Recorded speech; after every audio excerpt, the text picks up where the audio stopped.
Good evening. Good to see all of you tonight. I'm glad that you're here. And don't think that we have anything super important going on because of the camera. But we are doing it tonight, and maybe we'll continue to do so that those who can't be with us or aren't with us can either watch it live or go back and watch it on our website or on all the other places on social media that we have it. I told you last Sunday night, because I'm in the habit of doing it, or have been for months, what we would be reading this week and talking about tonight, but I forgot at the time that I was planning to do something different tonight and maybe next week as well. And I reminded the group that was here on Wednesday night of that, but that eliminates, some of you because you're doing youth or doing children or doing other things. So what I'm going to talk about tonight, in lieu of our discussion of the next part of Revelation that we were going to read, is really a state of the Southern Baptist Convention. And the reason that I'm going to do this is because this week, I think beginning tomorrow, Tuesday, the annual convention will be taking place in Nashville, Tennessee. And the attendance for this year's convention is going to be huge, relatively speaking. I saw this afternoon that pre-registration is over 17,000. Now, that's not a lot for an Alabama or Auburn football game, but that is a lot for the Southern Baptist Convention of the last 20 years, let's say. It's not the 46,000 that gathered in Dallas in the mid-'80s when the Battle for the Bible was at its height. But 17,000, if that's the pre-registered number, I would guess that there would be 20,000 there, somewhere in that neighborhood. That would be at least 3 times the amount that's normally there the last 10 years or so. The last time we had a convention with anywhere approaching that number, well, for that matter, the last time we had a convention with over 10,000 in attendance was Orlando 10 years or so ago when there was something big going on.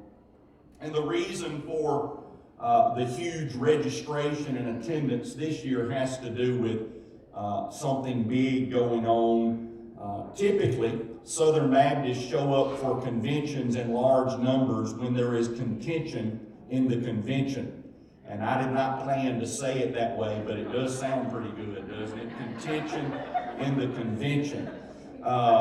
When things are contentious, it tends to bring out the biggest numbers when it comes to our annual meeting, and that is the case this year.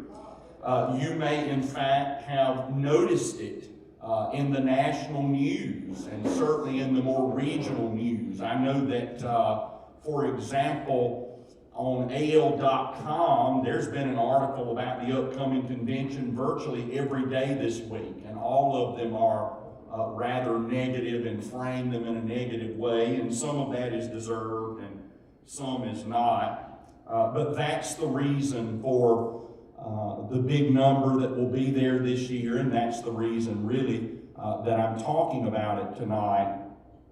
One thing that there is some contention in regards to is the presidential race. And there hasn't really been this sort of presidential race in the convention for 20 or more years. I mentioned Dallas in the mid-'80s. Now, that's the reason that they had big numbers in the early 80s through the late 80s, is because there was typically a presidential election, which happens every couple of years. We don't do it every year, but typically the guy that's elected president of the convention serves a couple of years, and while he's re-elected the second year, it's sort of a formality.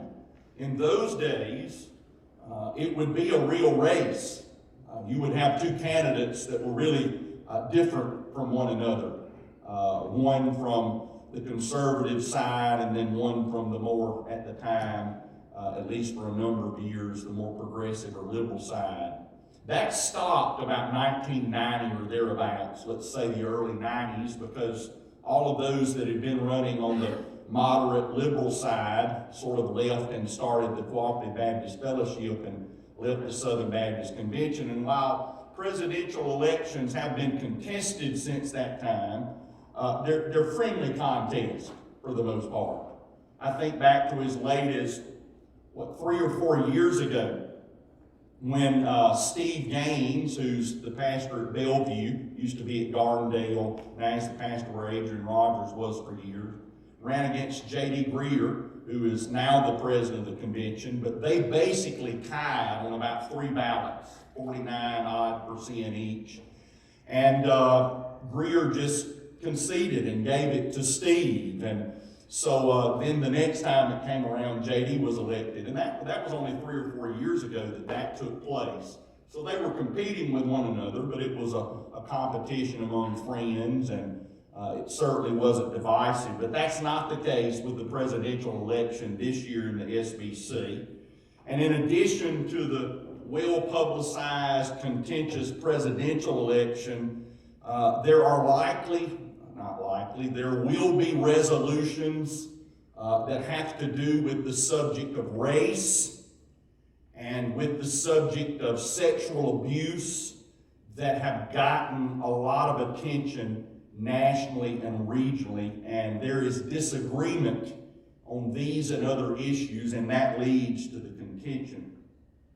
The tension that I reference goes back. Now, I know some of you that like lifelong Southern Baptists are going to say, when has there ever been a time where Southern Baptists weren't contentious with one another? You put 2 Southern Baptists in a room, and you can pretty much get an argument going any time. But our arguments have been different down through the years. Relatively speaking, we were enjoying a peaceful coexistence up until about 5 years ago. At least we had a peaceful coexistence for a while. But this tension sort of flared up about the year 2015. Anybody want to guess what happened in 2015? A man by the name of Donald Trump.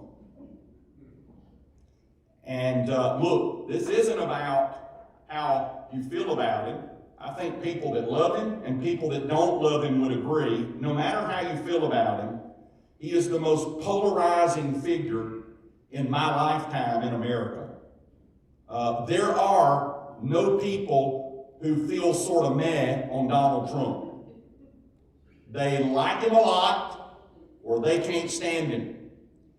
And Trump running, this is before he was elected in 2016, at the first wasn't that big a deal, because think about it. As little as 6 months before the general election, nobody thought Trump had a chance of getting the Republican nomination, much less being elected president. A year before the election, every Republican I know thought that Trump running was sort of a publicity stunt, right? This is a year before the election, going back to 2014. And so for 35 years, this is not true of every Southern Baptist, but overwhelmingly for 35 years, Southern Baptists had voted Republican in national elections and had supported whoever the candidate was, almost wholeheartedly. Let's say 85 to 90% of Southern Baptists, certainly over 80%, voting Republican since about the year 1980 until about 2015. And what led to this tension in our convention, and really it's a tension that we see more broadly in society, what led to it is, for the first time in 40 years, there were notable Southern Baptists who were speaking out against, at the time, the potential Republican nominee and then the one who would become the nominee, and that is former President Trump.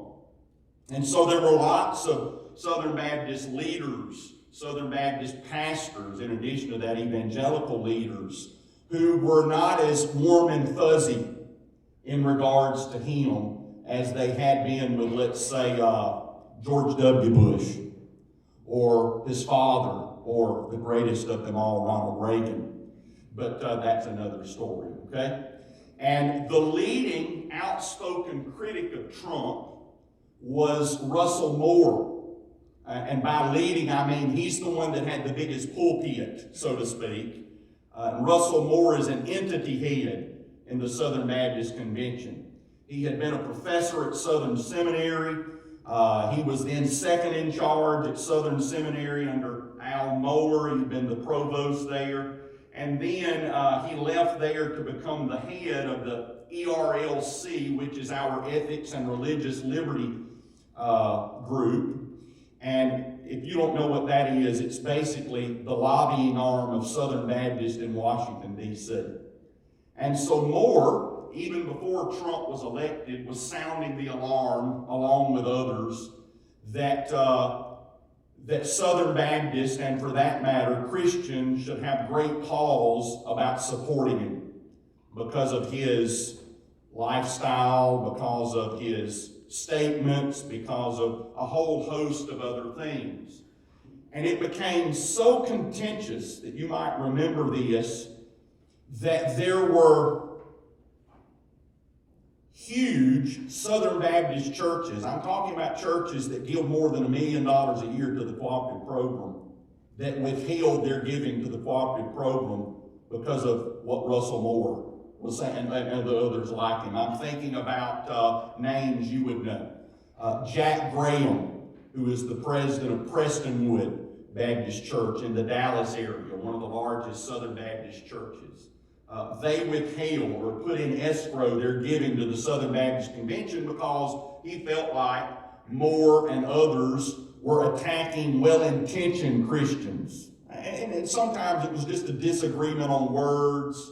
Moore came back and retracted some of those things and said he understood why Christians could vote for Trump and not support everything that he says or everything that he does. But that was the contention. Even more than Jack Graham would be the case of Robert Jeffries, who is the pastor of First Baptist Church of Dallas, and it is the most historic church in the convention.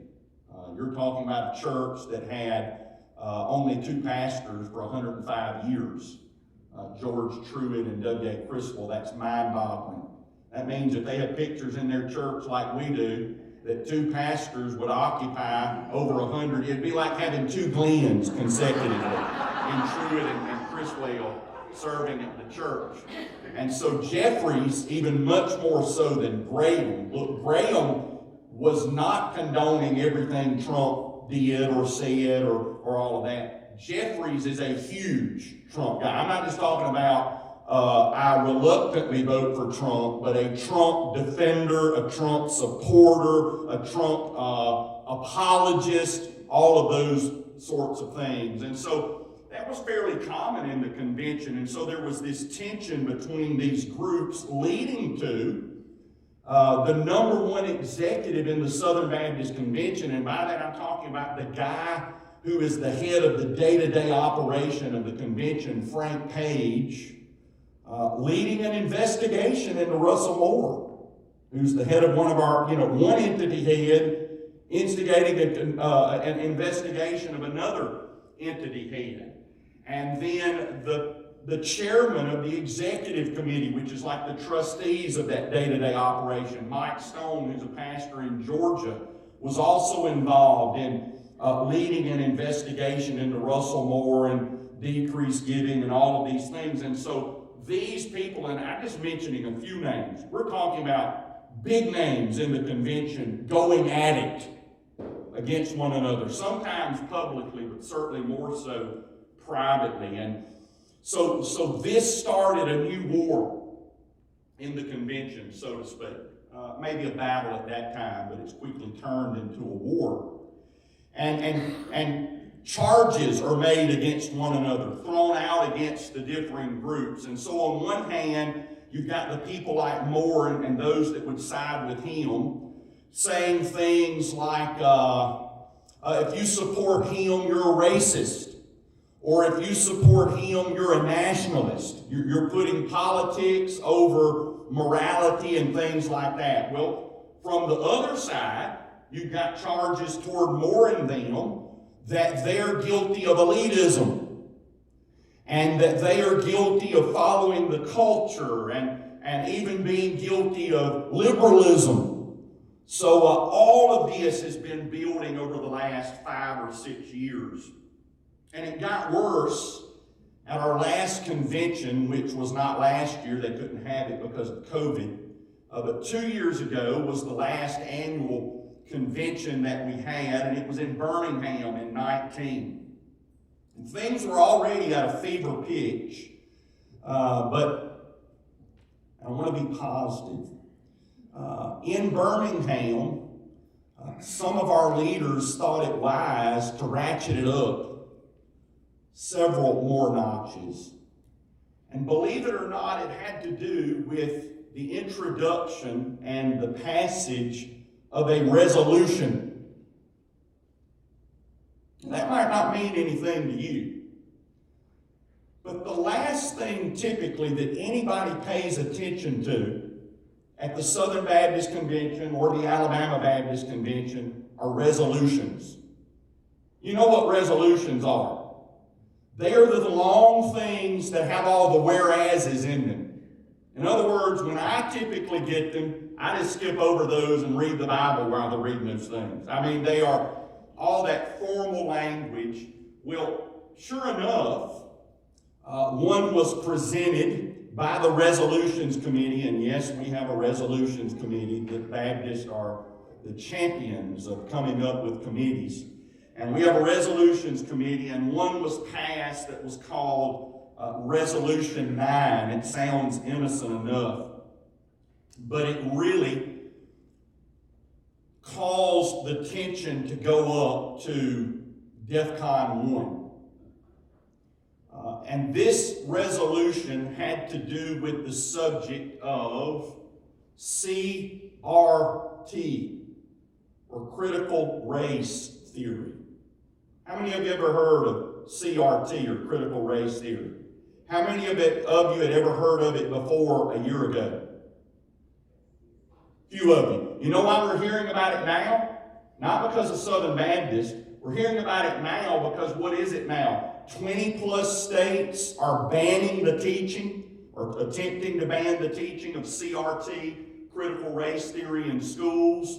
Well, we as Southern Baptists were sort of ahead of the curve on that. And going back a couple of years, this resolution was presented and passed about critical race theory. Before I explain the resolution and the process by which it came to be, let me, for those of you that have heard of it, I want to assume that everybody knows. In fact, I will assume that even if you've heard of it, you probably couldn't say exactly what it is. Okay, so let me spend some time, just a short amount of time. I say this realizing that volumes of books are written about it, so I'm not going to cover it like a book. But let me give you a shortened version of what critical race theory is. It is a product of a bigger academic phenomenon known as critical theory. And so there are all sorts of critical theories that have come out of academia. And they might be with race or with gender or with sexuality or any number of subjects. You started hearing this language, let's say 1980-ish, into the 80s, really didn't become prominent till recently. You might recognize some of it by the word political correctness, would be a description of some of it, or a word that could apply to it. Beyond that, critical theory, or in this case, critical race theory, really has its origins in Marxism. Okay, and Marxism, if you don't remember from history or maybe from economics, Marxism is the worldview of communism. Okay, Karl Marx, sort of the mind behind it all, Marxism is the worldview, the philosophy behind communism. Socialism is a word that gets used a lot. Socialism is the economic theory of it. Communism is the bigger thing. Marxism is the philosophy behind it.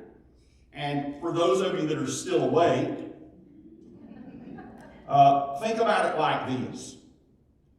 Marxism is a way of looking at the world in which people are divided into one of two categories: oppressors or the oppressed. And all of the world is viewed that way through the lens of Marxism. And so if you're in power, you're the oppressor. Whether you're a good, powerful person or not, you're a part of the problem.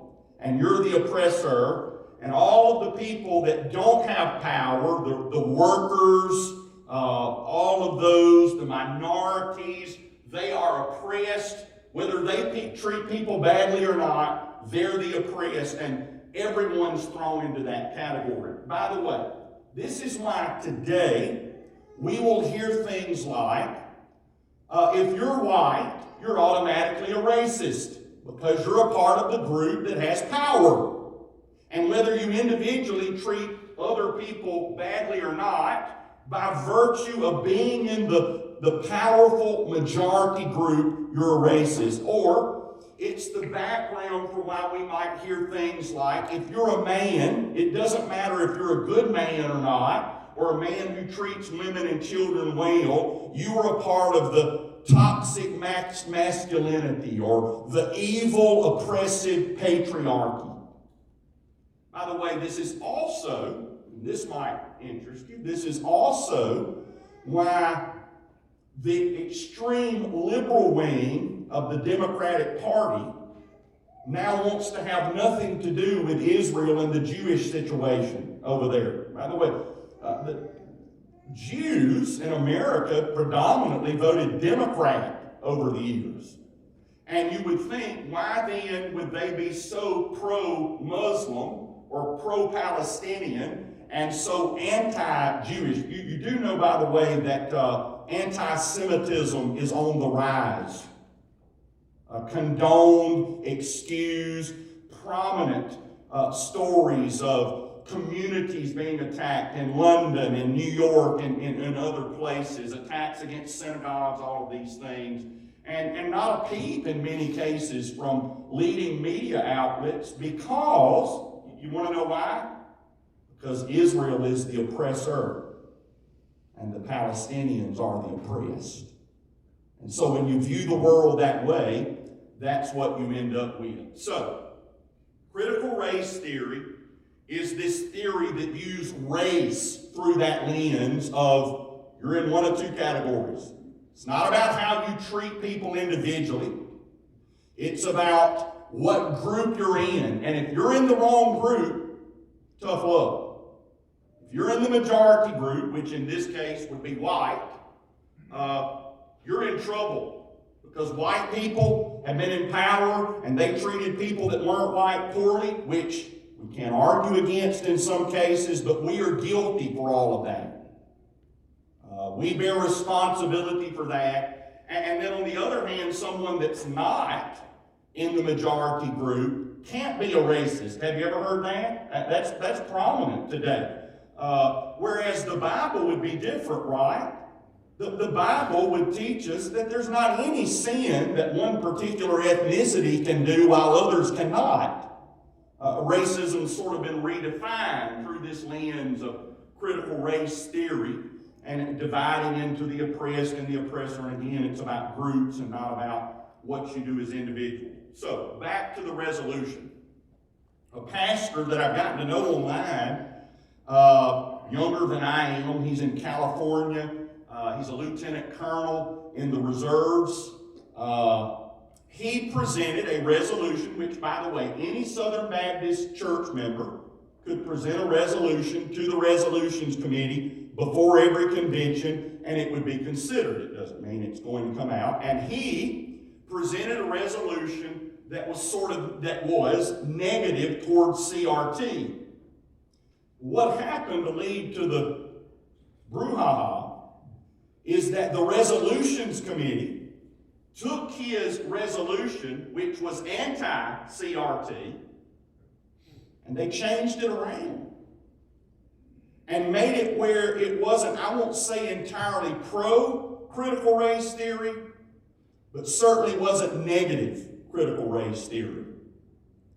And at the time, in 2019, when it was presented, and again, the committee rewrote it, certainly gave it a different tenor than what the author of it intended. When that was presented, there were a couple of things. I don't know if it was intentional or not, but it sure looks bad. One, they knew that it would be controversial, and so at the beginning, they tried to lump it in with 3 other resolutions, all to be voted on together, so that it could sort of sneak in. That's the appearance. Then they tried to move it at a time other than resolutions and do it when miscellaneous business was to be done. In thoughts, the appearance is that people wouldn't be there when the miscellaneous stuff is done. So I'm not saying that was the intent. I don't know. That's what the appearance was. But that was disallowed, that was voted down, and it was considered individually during time, and it was presented. And a pastor that I've known for a long time from Florida named Tom Askell, who I've long admired, head of Founders Ministry, was the one that sort of spoke up against it, and others were behind him. And he submitted an amended version from what the Resolutions Committee presented, and it was considered an unfriendly amendment by the Resolutions Committee. And so it was presented to a vote. And the problem was that 99% of the people there had never heard of it. They didn't know whether it was good or bad. And that's what Askell was really arguing. People here don't know what it is. We shouldn't even be addressing this. He and others were really bothered by language in it that said CRT is an analytical tool that can be helpful in figuring things out in the world in terms of race and sociology and all of these things. And Askell and others argued that CRT isn't an analytical tool. It's a worldview. And it's a worldview that's at odds with the Scripture and with the gospel. Well, it was voted on and passed. Sort of said it's an analytical tool that we can use. And that led to really all Southern Baptist tech breaking loose since that time over the last couple of years. The result of it has been Askell and his group putting out 2 or 3 hour documentary called By What Standard? And it's got videos of Southern Baptist professors, including the one that was the head of the Resolutions Committee that changed it. If not teaching critical theory, then certainly using the language of critical theory in seminary classrooms. It's got footage of the second in charge at Southern Seminary, who happens to be white. Now, the head of the Resolutions Committee was an African-American professor named Curtis Woods. Also on that committee was another African-American professor named Walter Strickland at Southeastern Seminary, who, I'm not saying he's a critical theorist, but he's sympathetic to James Cone, who is the father of modern day social gospel stuff. James Cone was the guy who said the work of salvation is the work of setting free oppressed people. It's not about salvation from individual sin, but salvation from the sins of society. So it's got videos of these guys saying this stuff. And it's goes into the resolution being passed and all of that sort of stuff. Then you might have heard of that, but perhaps you heard of a statement that was released a couple of years ago called the Dallas Statement.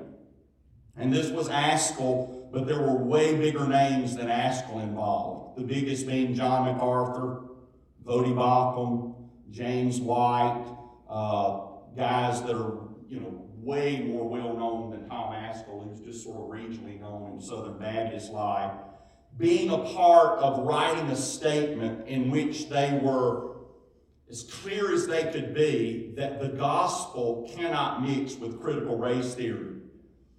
Because the argument is critical race theory is racist in and of itself. And I'll just go ahead and give you the way I feel about it. I agree with the dream that Dr. King had. That one day, his children or grandchildren would live in a world where people would be judged by the content of their character rather than the color of their skin. And while there is much progress to be made in the area of race relations, I get that. I mean, look, folks, I've lived in Alabama my whole life. I've lived in South rural Alabama, for that matter, virtually all of my life. I know real racists. I've been around real racists who do judge people entirely by the color of their skin.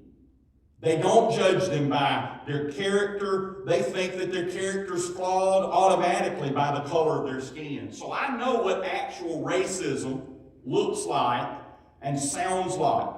When I first heard of critical theory, the reason that I opposed it is it sounded just like the racist I'd always heard.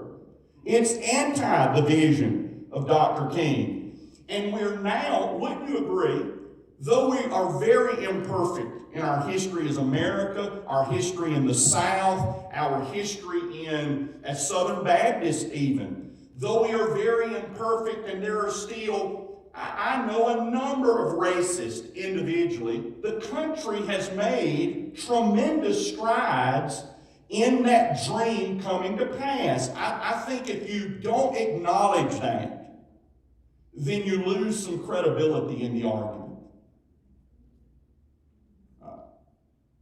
What seemed impossible when King said those words has become possible. I mean, some of you remember when blacks couldn't play professional sports. Yesterday was the anniversary of the Supreme Court ruling that laws banning interracial marriage were illegal. Some of you would remember, think about this. There was a time 50 years ago where if you would have told someone that we would have a black president in America and he would be elected overwhelmingly twice and be as popular, I'm not talking about to you individually, but talking about in the nation as any president of modern times, 50 years ago people would have laughed at that. So progress has been made.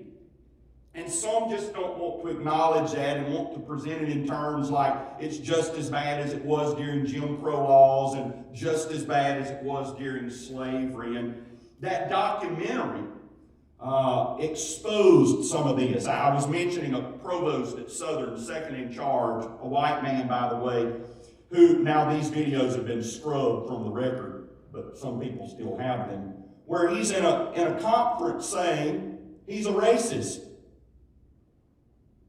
And they're applauding him for saying it. The mixed congregation is applauding him for saying it. And you think, well, you get fired for being... No, he didn't mean racist in the sense of the word that he judges people by the color of their skin.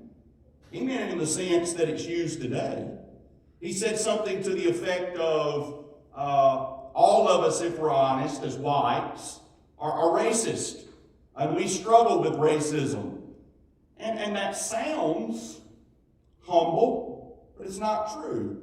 Because while we all struggle with sin, we don't all struggle with every sin. There are sins that I struggle with. I'll give you some I don't. I don't struggle with being a drunk. And if you're going to say things like we all struggle with racism, well, would that apply to alcohol? Does every Christian struggle with alcohol? No. Every Christian doesn't struggle with it. Every Christian doesn't struggle with other sense, the same would be true. It's just him using that term in the way that it's been redefined in the modern theories of things. And so the Dallas Statement came out, and it got a lot of notoriety. And in this statement, it said that there is a fundamental division between critical race theory and the gospel and Scripture, in the sense of critical race theory teaches people to see themselves as oppressed rather than fundamentally what we are. Fundamentally before God, none of us are victims. We're criminals, fundamentally before God. Now, that is not to say that there aren't legitimate victims out there. Some of you might have been a victim in some case of mistreatment, of sexual abuse. There are legitimate, of spousal abuse, hopefully none of you have that, of any number. There are legitimate victims, but in the grand scheme of things before God, that's not our identity. And that's what critical race theory sort of teaches everyone that doesn't look exactly like us, that you're a victim, whether you've been treated poorly or not. And the Dallas Statement came out. Interesting is that among those who signed, including many that were Baptists, not one of our seminary presidents signed it, and not one of the seminary professors, except one who got fired, signed it. And the story is that his firing had nothing to do with signing it. I don't know. In fact, the story goes that the seminary presidents told the professors not to sign it. My thinking, this is me, is that they were told not to for one reason. Not because they disagreed with what was in the statement, but because they knew that it would be interpreted badly. And what they didn't want to be charged with was racism. A friend of mine, another pastor, he and I disagree on this, still friends. By the way, you can be friends with people you disagree with. Okay, all of us would be helped by remembering that. You can be friends with people you disagree with. He said at the time, he put it out publicly, he said something to the effect of, pray for pastors who will be called liberals because they won't sign that Dallas Statement. And I responded to him, liberals? I said that would almost be a badge of honor for a lot in society and in the convention to be called that. I said what you ought to pray for is the people that sign it, because they're going to be called racist. And the label of racist is a far worse label in our current culture than that of being a liberal or anything else. And it's laughable that people who would sign it would automatically be called racist. It shows you how the word has been redefined. About that time, going back to something with Russell Moore involved in, Southern Baptists also put on a conference on the 50th anniversary of Dr. King's death called the MLK Conference in Memphis, sponsored by the ERLC, a wing of the Southern Baptists and the Gospel Coalition. And it was called Gospel Reflections. Well, can I say this about Dr. King? I've already quoted him in a positive way. Maybe that made some of you uncomfortable. I know there are people that if you say anything positive about Martin Luther King, they get sort of uncomfortable about it. I think that Martin Luther King is an American hero. I think he was a horrible theologian. Both can be true. I admire Martin Luther King in a sense because he is every bit the freedom fighter and every bit as heroic as our founding fathers. I admire Thomas Jefferson. I admire Ben Franklin. I admire George Washington. None of them were good theologians either. They were wrong on who God is. They were wrong on some of them were just not Christian at all. Dr. King did have the title of being a reverend, but Dr. King's understanding of the gospel was problematic. Dr. King denied the literal virgin birth, denied the literal physical resurrection of Jesus. He didn't just differ with us on certain things. He, I would argue, got the gospel wrong. And here's another thing. People can get the gospel wrong and do some other things that are right. Can make positive contributions to society in spite of getting the gospel wrong. I think that he got the gospel wrong. I think that there are many that would say that, black and white. Well, the problem with that conference honoring him is he wasn't honored as an American hero, which he should be. He was honored as one that we need to reflect upon in a gospel sense. And I said, well, next they ought to have a gospel conference honoring Gandhi, who did similar things to Dr. King in his own country, but was just as wrong on the gospel as Dr. King was. I don't think it's the position of Southern Baptists to be sponsoring gospel conferences about the gospel when it comes to people who didn't even get the gospel right. Okay? So there's that. That was a big thing. Together, the Gospel Coalition, which is a huge website, a huge social media presence, began to change in the way they presented things. Scott and I had been to Together for the Gospel before, which is a big conference. 20,000 people will show up, and 50,000 would show up if they could get venues that were big enough. At the one about that time that they had, where years before it had been about what unites us in the gospel, every sermon was about the issue of race, racism, and a lot of it was using the New Definition. Really influential in all of this was a best-selling book, quoted a lot at that Together for the Gospel conference, and quoted a lot at MLK and otherwise. By the way, if you want, I would say be blessed, but if you want to be infuriated like me, go watch either one of those. If you want to be encouraged, John Piper was the last speaker at the MLK conference, and he gave one of the most courageous sermons I've ever heard, because he was preceded by about 12 sermons where the gospel was sort of willy-nilly. And he said some things that took a lot of courage to say. So all of this is going on. The book that I mentioned that's quoted a lot during all of this is a book called Divided by Faith. Any of you ever heard of that book, Divided by Faith? And it sort of makes the argument. Really, before making an argument, what it does is shows disparities between whites in America and other ethnicities, in particular African Americans. And there are disparities. That's just a fact. A far higher percentage of white people own homes in America than black people do. White people earn more by a significant amount in America than African Americans do in America.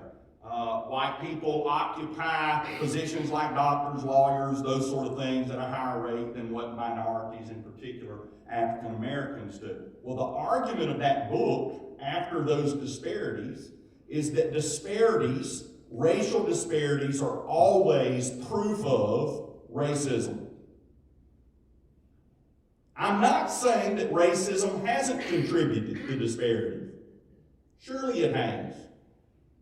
If your parents couldn't own a home, or your family couldn't own a home until 50 years ago, it would make a difference in the economic status of your family than if you were able to own homes for 250 years, or property for 250 years in your family. So I get that.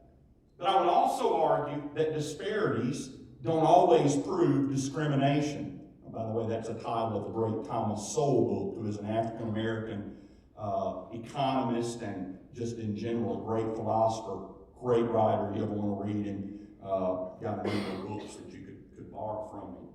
Well, that's the way it was presented, though. These disparities prove that America, and here's a word you've probably heard a lot about over the last year, that America is systematically racist. Not just that there are racists in America, or there has been racism in America, but the whole system in America is still racist, and it makes it where people of color cannot succeed like White people can. Well, I don't know that that's the case. Because I was talking with this same friend I mentioned a while ago, and he was spouting off these things, and I acknowledged that the disparities descended from kings and queens, but that's not the case, believe it or not. So all of this is going on. And then in addition to race, there are other issues that are causing the division and the tension. Issues like sexuality, particularly homosexuality. So much so, and this is a guy I like. Anybody I've said something critical about tonight? In the Southern Baptist Convention, there are things that I like about all of them, and I think that all of them are genuine, sincere believers that I just genuinely disagree about some things. I've liked J.D. Greer for a long time. He's our current president. His reign, not reign, his tenure will end this week. He even said in a sermon, and J.D.'s solid, but in trying to, we go off one way to one extreme, and that's what's been done, for example, with homosexuality. That's, for a long time, that's the only sexual sin that's been preached against in a lot of churches. Homosexuals, they're bad, God hates them, blah, blah, blah, blah, blah, blah. Some of the very people doing that are living in adultery, living in promiscuity, participating in illegitimate, unbiblical divorces, things like that. So from that extreme, you've got others that don't come back to the middle, but they go to the other extreme and try to correct, and they end up overcorrecting. And so J.D. now infamously said in one of his sermons that God whispers in the Bible about sexual sin. And he doesn't. Sodom and Gomorrah is not a whisper. Okay? It's not a whisper. Let me defend him. If you're as public as he is, you're going to say things that are wrong sometimes. I get that. I don't know what it's like to live under that microscope. None of you do either. So he was wrong in that. We have a prominent hire at one of our seminaries that has been connected with the Revoice Conference, which is, I can't go all into it because of time. Revoice is really, it started as a Presbyterian movement. It's really causing havoc in the PCA, the Presbyterian Church of America, which is the conservative branch. Revoice is one of those that says there's good in gay culture, there's good in queer culture, and when God brings the good out of all the kingdoms into the final kingdom, that the queer culture will be part of that. The good out of it. Revoice says things like, if you're in a homosexual relationship, it's okay for you to live with that person, just quit sleeping together. By the way, that's horrible advice. That's horrible advice. If you don't think it is, then apply it to your teenage sons and daughters about them living together. How's that going to work? And y'all can live together and sleep in the same bed with one another, but don't be fooling around. Anybody want to take a guess how that's going to work? Okay. We hired a professor that's sort of sympathetic to that, has been a part of those conferences. Gender issues are a part of this division and this tension. By gender, I'm not just talking about the transgender stuff, although that's part of it. Some are more sympathetic, more moderate in their understanding. I'm also talking about the roles of men and women, in particular men and women in the church. We are debating in Southern Baptist life, and Glenn could tell you what was a big part of the division on the battle for the Bible, and that's the issue of women preachers, women pastors, leading Southern Baptists, saying things like, well, a woman can't be a pastor, for example, but she can preach on Sunday mornings, as long as the senior pastor is okay with that. And I would tell you that preaching is the function of the pastor or a pastor. You can't separate the office from the function of preaching. For years, I didn't call myself a pastor. You know what I called myself? I'm a preacher. When I told my dad I was surrendering to the ministry, I didn't say I think God's calling me to be a pastor. You know what I said? I think God's calling me to be a preacher. And I meant a pastor because I knew what pastors did. They preach. Also, part of the tension is sex abuse. Maybe you are familiar with, a couple of years ago, the Houston Chronicle read a huge national story about sex abuse issues that have been covered up in the Southern Baptist Convention. And they gave, hundreds, I think it was 700 examples of it, where a guy's fired from one church in the Southern Baptist Convention for abusing a teenage girl or being involved with a woman in the church or boys or whatever the case might be, and 2 months later he's pastoring somewhere in another county. That sort of thing. And there's disagreement on how to deal with all of that. Look, there's even been, believe it or not, disagreement over the whole COVID stuff in the convention. I mean, we're already fighting about everything else, so why not fight about that? Civil obedience, whether we're to always obey the government, the nature of the church, those things. Really wrapping it up, and I mean really wrapping it up, or at least trying to. I would tell you during all of this, I have lost some heroes, men that I don't even know personally, but have been best friends to me because I've read all of their stuff over the years, and hearing what they've said over the last 5 years turns my stomach.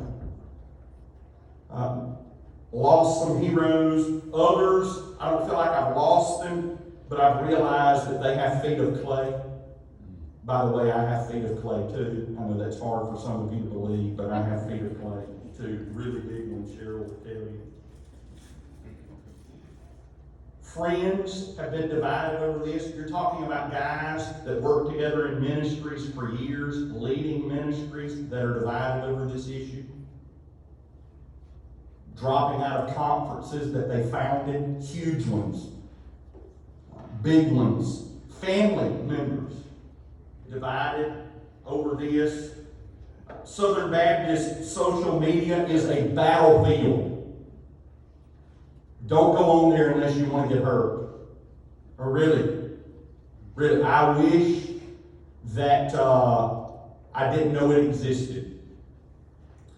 There have been high-profile departures as the result of this from the Southern Baptist Convention. One, a year or so ago, a couple of years ago, Jeff Noblet, that a lot of us love, North Alabama, we've been to his conference, First Baptist Muscle Shoals, a church that led the state of Alabama in baptism for a number of years. Jeff Noblet is a fantastic preacher, a fantastic pastor, been there 40 years, I believe. Noblet and First Baptist Muscle Shoals left the Southern Baptist Convention because they think it's drifted leftward. On the other end of the spectrum, high-profile preachers in other areas of the world and their churches have left in other areas of the country, like Charlie Gates. Charlie Gates is an African-American pastor in Chicago, John Ochenewu in Atlanta. I can't remember the guy's name in Houston. All of these are prominent Southern Baptists, in particular, prominent African-American Southern Baptist congregations that have left the convention because they believe it's too right. In particular, each of those that I cited have left because they say that Southern Baptists are warring against critical race theory, and they think it's helpful. But the biggest high-profile departures are ones that I'm guessing that even you have been aware of, the Moores. And I'm not talking about Doug and Martha. I'm talking about Beth and Russell. What was it? Several months ago, Beth Moore announced, I'm no longer a Southern Baptist. Beth Moore is probably was the most well-known Southern Baptist in the world. I don't think there's a more well-known Southern Baptist once Billy Graham died than Beth Moore. And Beth Moore left because she thinks or said that the Southern Baptist is plagued by racism, is plagued by misogyny, sexism, those sorts of things. Beth has been one of the leading advocates. Now, she will tell you that she doesn't believe that women should be pastors, but she preaches in a church most every Sunday, addresses men and women. I'll tell you something about Beth. I've mentioned this before, on social media, and I follow her, I never respond, but I follow her.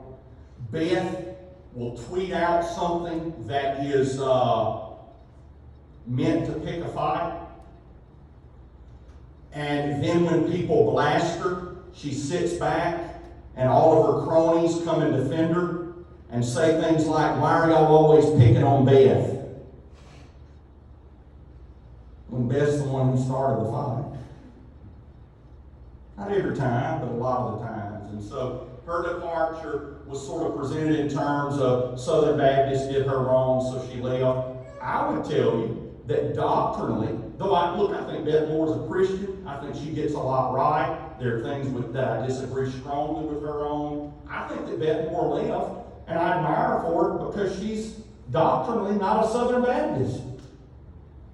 And that's okay. If you're doctrinally not a Southern Baptist, then don't be a Southern Baptist. Okay? The other high-profile departure was more recent, Russell Moore, the one that I mentioned earlier.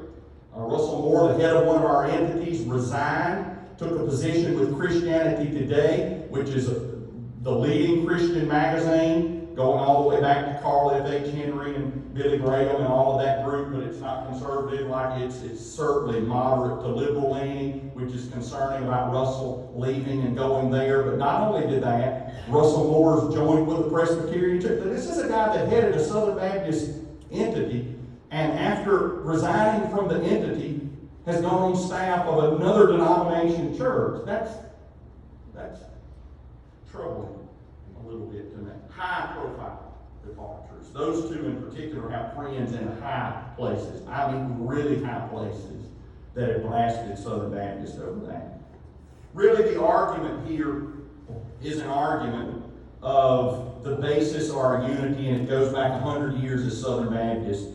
The argument is, what unites us as Southern Baptists? Is it doing missions together, or is it doctrine? I know that we join together to do missions together, and we do have a common mission, but you could do missions with any Christian that's indeed a Christian. If missions is the definition of the unity of Southern Baptists, then it leaves room for people that are doctrinally not Southern Baptists.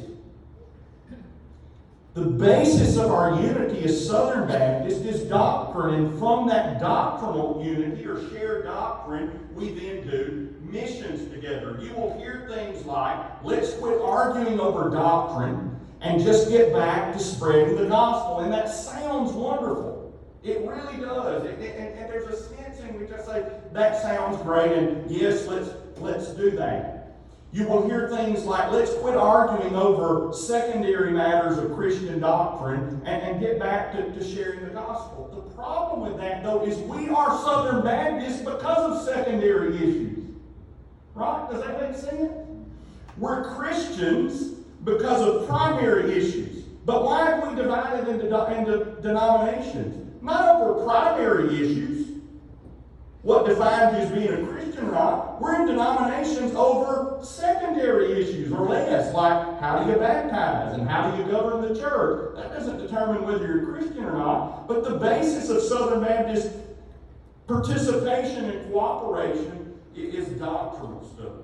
That brings me to these presidential candidates. There are 4. One of them is a guy from the Northwest. He's sort of, look, he may be a great guy. I don't know anything about him. I'm sure he's a great man. Ralph Nader runs every year in presidential or every 4 years, and he's sort of like the Ralph Nader. I'm not saying he believes like Ralph Nader, but he's that guy, and you're like, why is he running? That would be this one guy from out there. I would just tell you, he has about as much chance as I do of being elected president this week at the convention. And my chances, the last I saw, were less than 0. They were in the negatives. The other 3 candidates are Albert Mohler, the president of Southern Seminary, Ed Litton from Redemption Church in Mobile, which used to be First Baptist Church in Mobile, and Mike Stone, that I mentioned previously, the pastor from Georgia that was the head of the executive committee, the trustees. And they each represent a different constituency, so to speak. Mike, the guy from Georgia, was put up by a group called the CBN, which came out in response to all this stuff.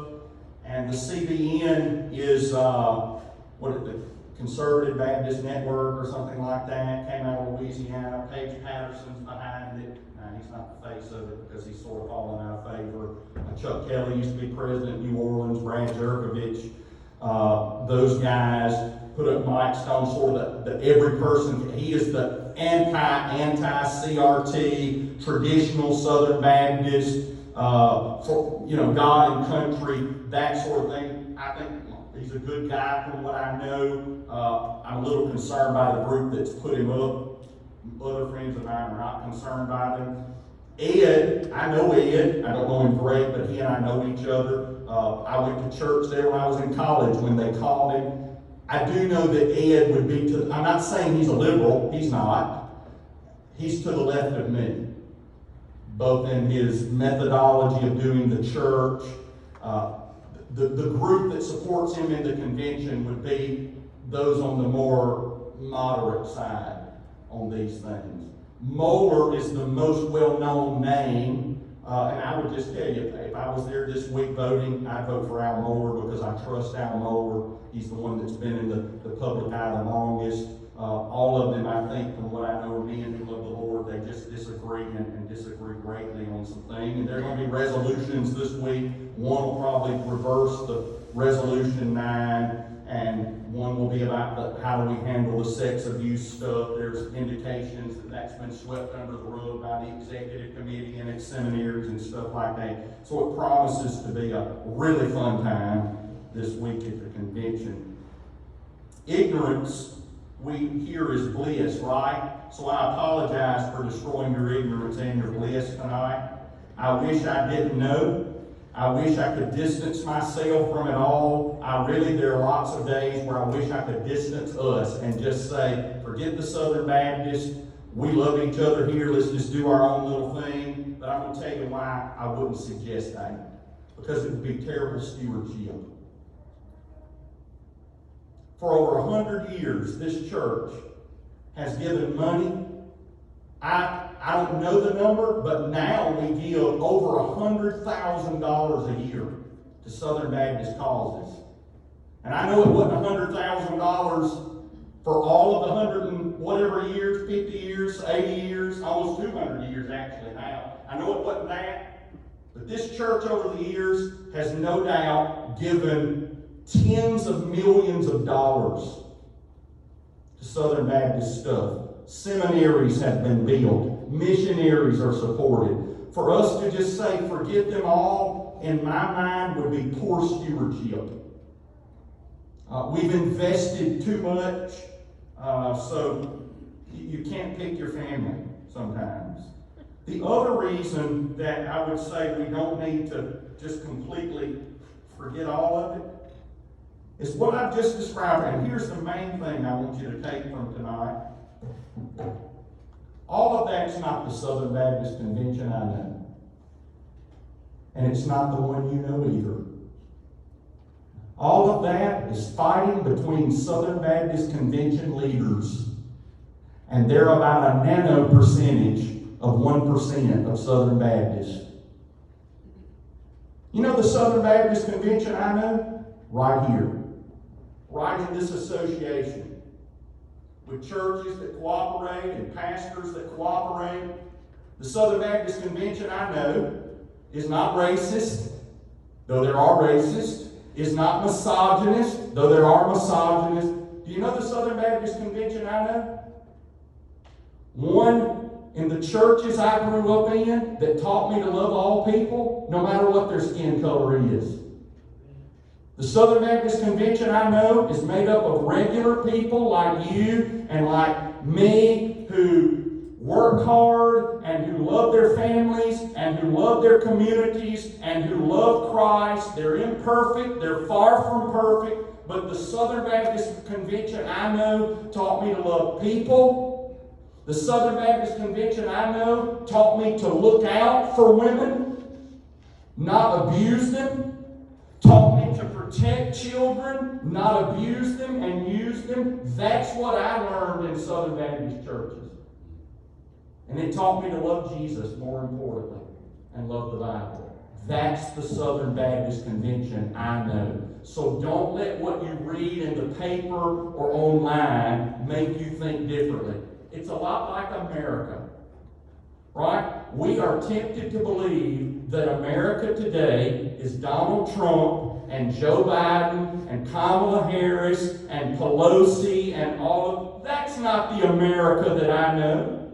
My life's not like that every day, and I'm around all sorts of people, black and white and brown and Republicans and Democrats, and none of us act like fools when we're around each other.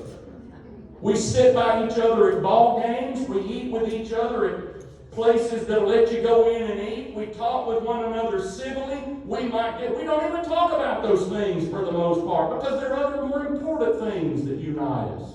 And what's true of America is true of the SBC that I know. And so next week I'll come back, and I promise it'll be much shorter. I'll give you a report on what happens this week at the convention. I would ask you for questions or comments, but I'm taking so much time that I fear there might be a rebellion, and I might not make it to next week. But I did get 6 years into not 60 minutes, but a little over 60 minutes, okay? If you do have questions or comments, come see me tonight. Come see me this week. It's my job to keep up with it. I should have kept you up to date with it before. What's next Sunday night? Yes, we never skip for Father's Day. Just mothers. Just mothers. So next Sunday night, you can read in Revelation, but we're not going to talk about it next week, okay? I'll tell you what, I'll let you have questions and stuff next week, okay? Let me pray. Y'all been great tonight. Good to see you. Pray for our convention. I mentioned what it is. Think about our missionaries too. Think about our missionaries too. We're in that for the going forth of the gospel. Pray for our convention. I will right now. Father, I do pray. I regret what's going on, but look, I know enough to know that this is not the worst that it's ever been. I know that it's not indicative of most of the group that we're a part of. I pray that what seems to be something bad going in would turn out for good. I pray that even people that disagree would do so agreeably. I'm not concerned with what the perception of us necessarily is, or primarily that's not my concern. I pray that you would be pleased with us.